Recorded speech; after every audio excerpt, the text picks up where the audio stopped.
as you're sitting, come to the front of your chair. Why do we get people to come to the front of their chair?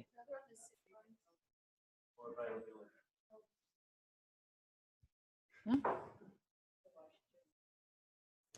It's really to free the thighs from weight bearing. The thighs from weight bearing? Yeah, because if you come back further and you've got the thighs taking weight, they usually won't be quite as able to transmit force. No? See if you can feel those people who are sitting. So if you're back and you've got weight on your thighs and you go to move your pelvis, no? It's not as easy for your legs to be involved as if you're forward and you haven't got weight under the thighs. Okay, so we're going to continue on with some of the FI we've been doing.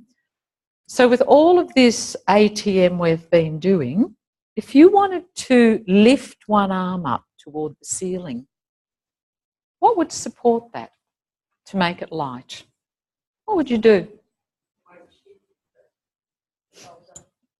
You can go many different directions. So you would go back with your pelvis, Bruce, yeah?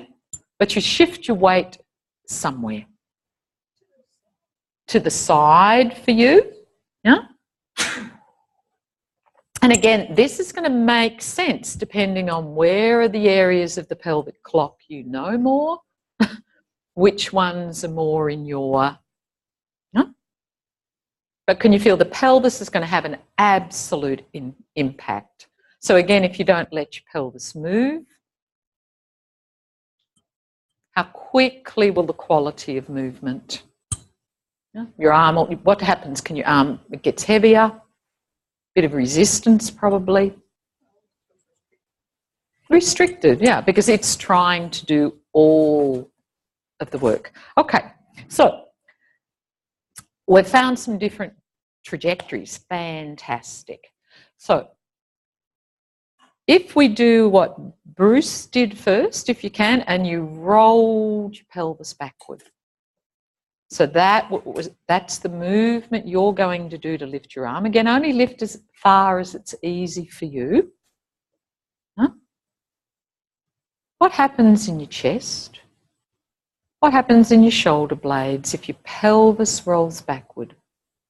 Where do your shoulders go? Where does the base of your neck go? Where does your head go? So just feel that through yourself. The whole shape you'd make to lift your arm. And if you kept following that trajectory, could you find a way to really lightly lift your arm above your head? And again, it'll be easy for Bruce because this is a direction that he knows. So I think, Margaret, yours was to go to the opposite side. You moved your weight. So Margaret moved her weight to the opposite side of her pelvis. So how would you follow that through? What's your pelvis doing there? What's happening in your lumbar spine, in your ribs?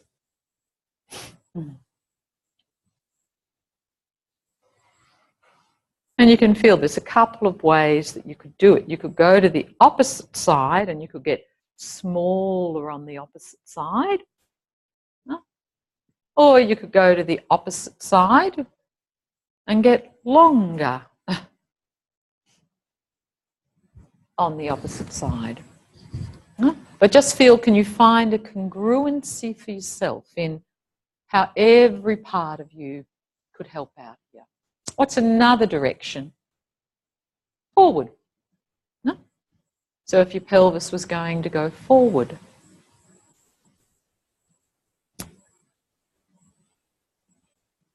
And again, it's just as much to give you an idea of where of the directions that you normally take your pelvis in to move your arms. Have you got particular habits about it? So what happens? What happens in your belly, in your ribs, in your sternum, if your pelvis is going to go forward? If you can find an easy way to lift your arm. Yeah. No. What shape are you going to make? What about if you came to the same side? We haven't done that yet. No? The weight came to the same side.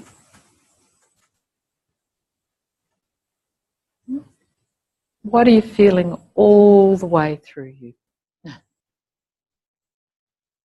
And this is what we're after. So now just play a moment that you could go to any trajectory. So you can think at the moment that your clock is underneath your pelvis, it's sitting on the chair. So just feel, how many different trajectories could I take my pelvis to find a way to lighten my arm, to take it up toward the ceiling.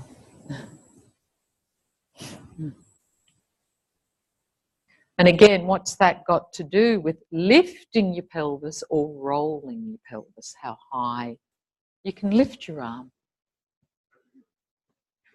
So is there a point where somewhere to really get your arm high, there has to be a lift in your pelvis to get there?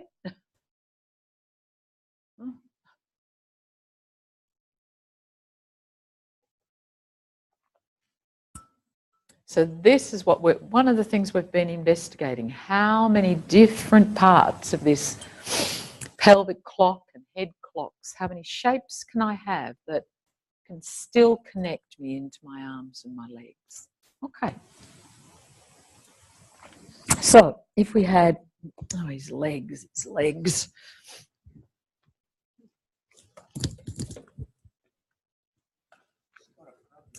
Yeah.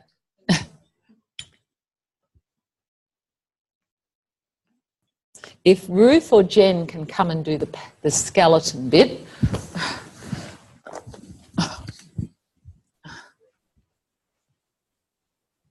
Now, is there someone besides Anastasia who's been having trouble with one of their arms or with getting lightness in their arm?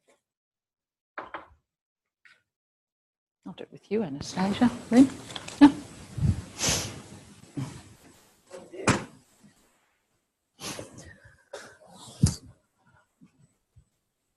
And lying down on your back.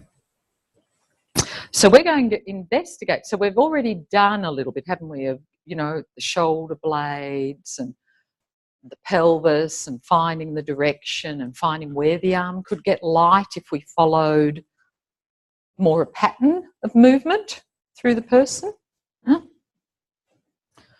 So again, actually come up to sitting, Anastasia, sorry. So if we got, and you can face that way so they can see you. Yeah? If you went to lift your left arm, Anastasia, without thinking, and we're just going to notice what she'd do with the pelvis.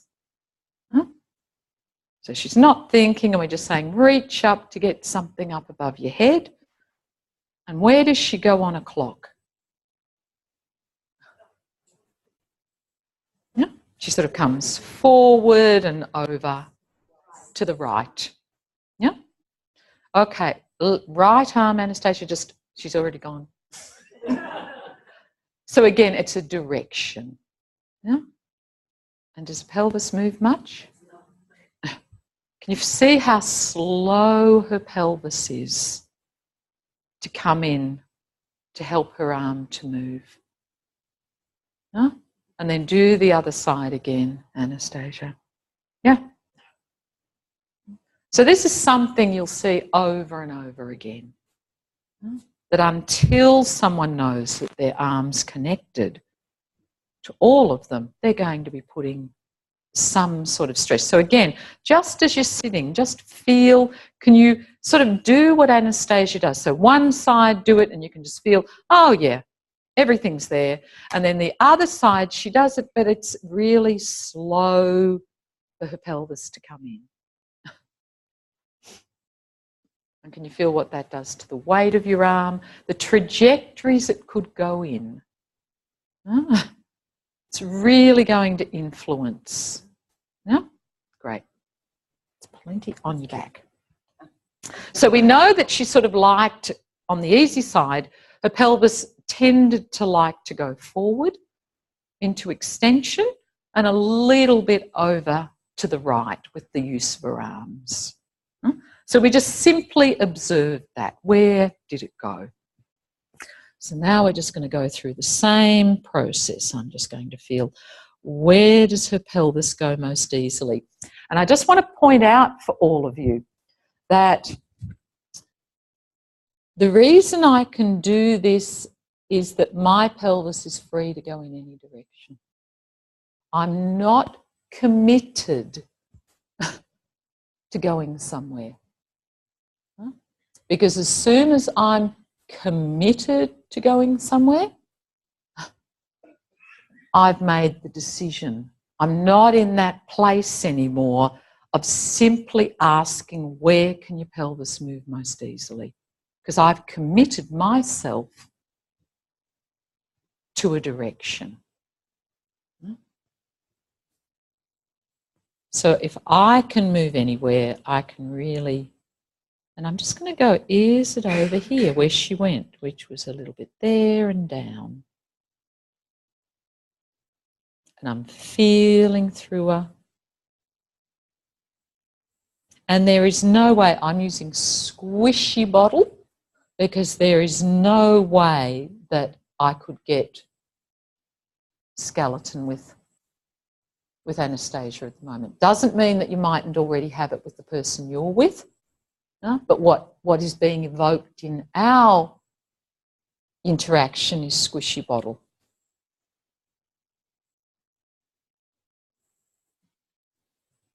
And then maybe I'll feel, no, it doesn't want to go there.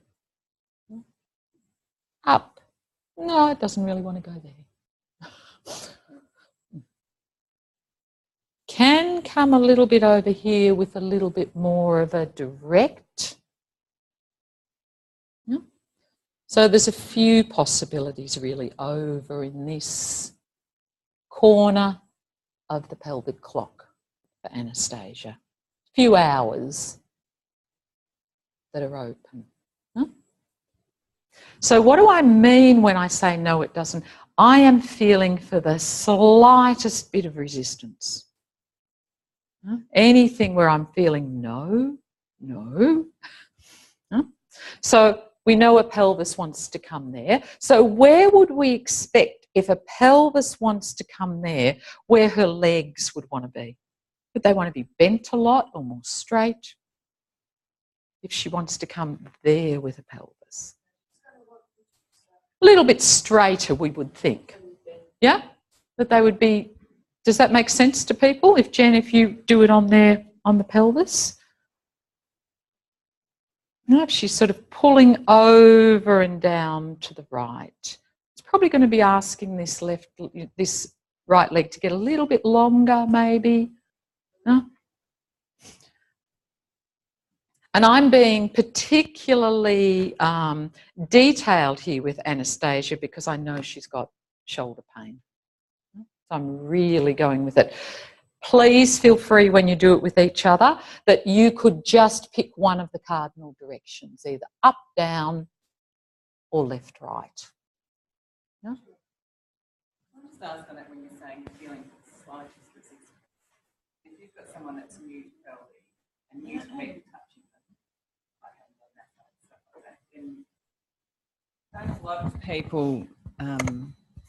a lot of people automatically are tense. And do you find that you have to, can you differentiate that tenseness as opposed to no, if I felt that they, if I had already said to them, I'm going to put my hands on your pelvis, I'm absolutely going to have checked in sitting, does their pelvis move? Mm-hmm. But can you feel when someone's just holding, like tense, I think you can too. Yeah. And you can say, and do you use those words of just relax or let your... I never use the word relax. Okay. It is not part of my lexicon. Why is that? Because people have such ideas mm-hmm. about relaxation. Mm-hmm. And then there's something wrong with me because I can't Okay, okay. relax. Yeah, Yeah, there's something wrong with me. yeah. You could say soften, you know, whatever. Okay. So I'm going in here because I've already seen in sitting that there's some connection. If that wasn't there, if I'd seen them in standing and their pelvis didn't move, no, I wouldn't start here. Yeah, but you can with all of you. Yeah? Okay, so I know that this leg probably is going to be longer. And again, it moves pretty lightly across the ground. Can you feel that now?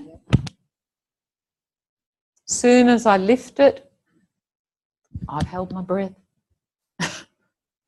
Anastasia's held her breath. That's what I'm looking for. Yeah? So I'm really happy leaving that leg where it is. Yeah? Because she wants to come a little bit this way, I'm going to make a prediction that this knee might want something under it. Yeah, which would go a little bit with rolling, yeah, to this way. Yeah, so it's not quite as easy. Yeah. I lift it, yeah, it gets lighter. Can you feel that, Anastasia? Yeah. So I'm going to have something under this leg. Thanks, Jen.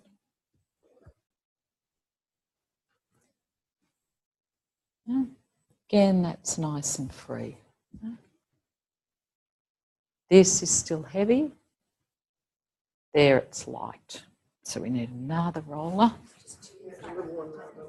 No, it needs to be bigger. And that's too big, it's too long. That'd be great, thank you. So I'm totally going with what's easy for her here. Does that make sense? Yeah?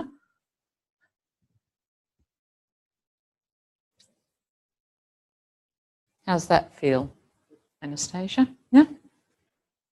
I'll go back to a pelvis. I would expect,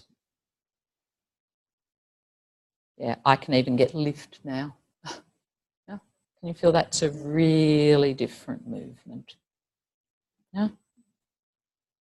She's got already, just from setting her up, to go with the pelvic clock that suits her. So this is going back, you know, when you were doing all those pelvic clocks in your days together and feeling where people could go easier. We're just being more specific. Huh? Go back you change your hand hold on the squishy bubble to feel if she It was there straight away. I can just feel her bones more here. They're just appearing for me, Margaret. They're just saying, move my bones. Huh? Whereas before it was flesh more that my hands were going in on. So what would happen up in your shoulders if you were getting into this a bit off-centre movement? If you were doing your pelvic clock, what would you be doing here? What would be happening up here? It's not that they compensate, they follow. So do it yourself. Lie down on the ground. You can have your knees bent, it's absolutely fine if you want. If you're going to go toward the hours of the pelvic clock, what happens? What does your sternum do? What do your shoulders do? What does your head do?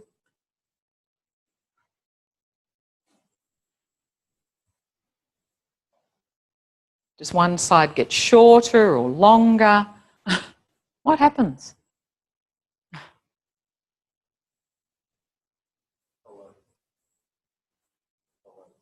They follow, yeah? So, you know, if we got Jen on the skeleton, where would the skeleton go to follow this movement? Which shoulder would get higher? Yeah? So we're going down over here. Which shoulder might get pulled down? Which shoulder might get... On my body, the right shoulder goes down the left shoulder. Okay, so Jen, you keep going over to that hour of the clock. Yep, go. So this shoulder would be coming up. They're going to be getting a little bit longer maybe on the right and a little bit shorter on the left. Huh? If this shoulder was going to go down, go that way again, Jen. Yeah? Would that make sense to be sending the chest that way compared to that way? It's just a sensation of being lifted because your ribs become lighter. Absolutely. Yeah. So if we look at Fiona, she's coming over to this hour on a clock. Look what happens. Yeah? This is all coming over here. This is getting smaller. Huh? But that side's lifting. Yeah, but it's getting shorter. It's getting shorter and lifting, and this is going possibly. So more deeper weight is coming into this side. Would that make sense? But it's moving Yeah. And look what's happening up here. This is getting pulled down. Yeah, but it's lift. Yeah. Now she's getting it. If I give her a little bit more clue through a sternum, because this is lifting. She's getting longer through a belly. Yeah? She has to be getting longer through this belly to be letting this go down. If this side was coming down, no, still go this way. The belly's getting short. Huh? And everyone has their own little peccadillos, if you like. But the thing is, do you understand what the skeleton would do? Huh? So you know what to look for. Yeah? So I really want this part of a belly to get longer. Huh? So if that's going to go there, maybe her shoulders would have to go there.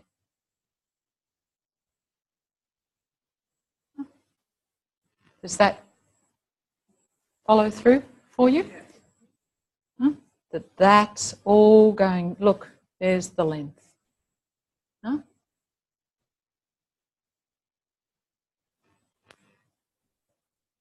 Yeah? It doesn't make sense, and I'll do this really gently, if I'm trying to get that to go long, that I would be doing that.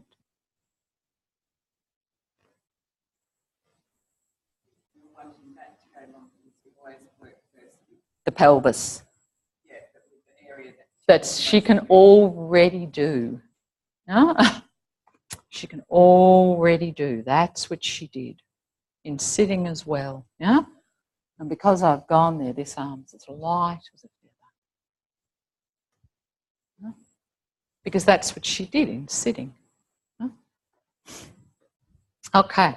So as I said, I know that I did want to see if someone else had a bit of a sore shoulder, but we're going with Anastasia to see what I would do with a client. Huh? So, but it's really you, as I said, stick to the, if you can, to the 12-6-3-9. But it's really great to think about what would I do to make this, all these different shapes, follow through from the pelvis. Huh?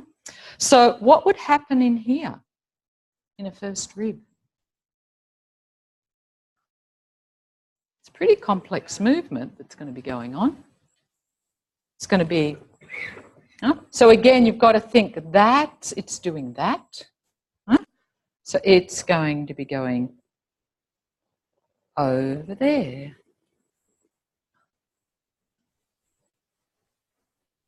It's a bit of a rotation, a side bending. How's that feel, Anastasia? Okay. Yeah. There she is. So now if I leave her there, let's just see if there's, if there's arm there. That feel different? There. There she goes. Huh? Okay. If I wanted to do, I'm just going to put one last little bit in, which is her neck. What would her neck do? Would the chin pull down if she was going into extension, or would the chin lift up? If you're on your back. If you're going toward the bottom of your clock, would your chin pull down or would your chin pull up?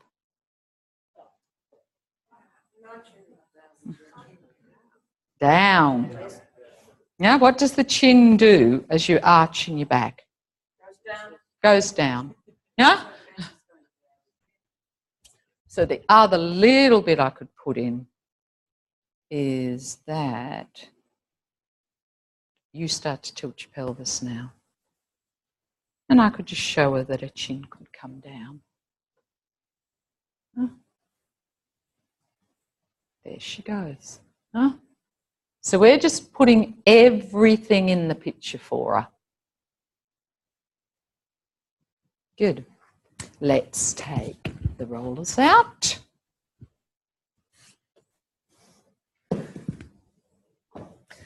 Let's see what's happened to her. Now she can go straight down.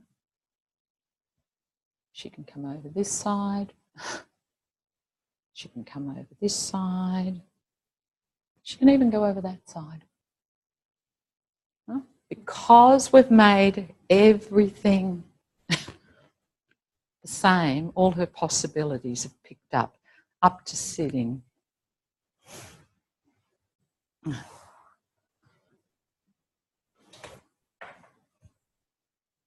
And again, lift your left arm again, Anastasia. Yeah.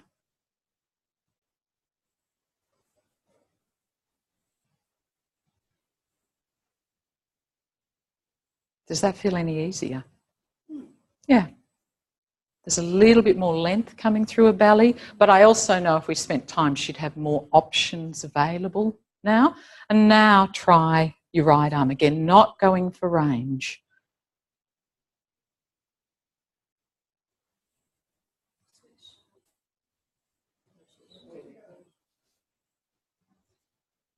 And feel now, when can your pelvis come in, Anastasia? That's better. Because I know as soon as the pelvis starts moving, her arm will be lighter. No? As soon as the pelvis starts, there she goes. No? This is just bread and butter work in my practice. No? Getting people to feel their pelvis has to move. So is the objective to go with where the natural tendency? Absolutely, to go with what's easy for them. And this is what I'd be doing if someone was in pain. Yeah? Okay, have a little walk, Anastasia. Just see how that feels now. And what I'd expect, her right arm now is involved in a walking. Oh. Can you feel that, Anastasia? There's more happening now in your right arm.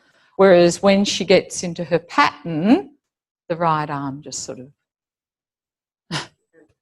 sits by the side and doesn't do anything. Huh?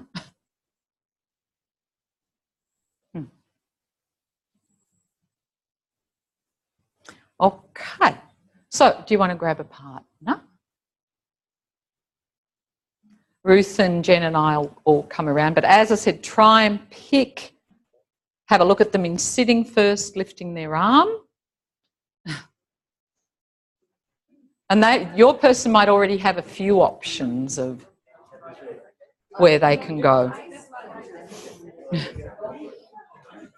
So it's more you working out, how do I put all these bits together into a whole? And again, just can I say one more thing? Go with the arm they do first, because that's probably their easiest arm. Yeah? So as you're learning, go with what's really easy. So watch both arms, but go with the easy one.